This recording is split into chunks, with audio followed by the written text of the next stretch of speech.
ముందుగా మీ అందరికీ చాలా థ్యాంక్స్, చాలా కృతజ్ఞతలండి. నిన్న మా ఆవిడ బర్త్డే సందర్భంగా నేను పెట్టిన పోస్ట్కి, వీడియోకి మీరందరూ విషెస్ తెలుపుతూ మీ శుభాకాంక్షలు చెప్పారు. చాలా చాలా చాలా థ్యాంక్స్. మీ దీవెనలు ఎప్పుడు ఇట్లాగే ఉండాలి. మీ దీవెనల్లో ఆ దేవుని ఆశీస్సులు ఉన్న రోజులు మా ఆరోగ్యం అయినా మా కుటుంబం అయినా చాలా సంతోషంగా ఉంటుంది.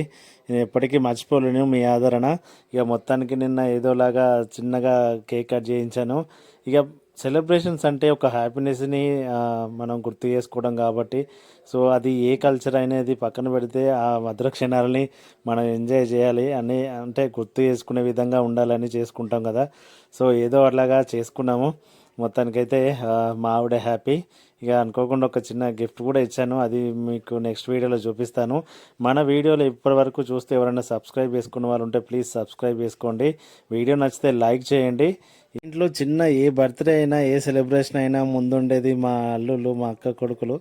సో ప్రతిసారి అంటే మేము కొంచెం ఇద్దరే ఉండి ఎందుకులే అని ఊరుకున్నప్పుడల్లా, అంటే డల్గా ఉండకుండా వాళ్ళు వచ్చి మాతో టైం స్పెండ్ చేసి కొంచెం ఆ హ్యాపీనెస్ని షేర్ చేస్తూ బర్త్డే సెలబ్రేషన్ చేస్తారు అన్నట్టు. సో ఈసారి కూడా అట్లే వచ్చారు, మా అన్న కొడుకు వచ్చిండు, అట్లాగే మా ఇద్దరు అల్లుళ్ళు వచ్చారు.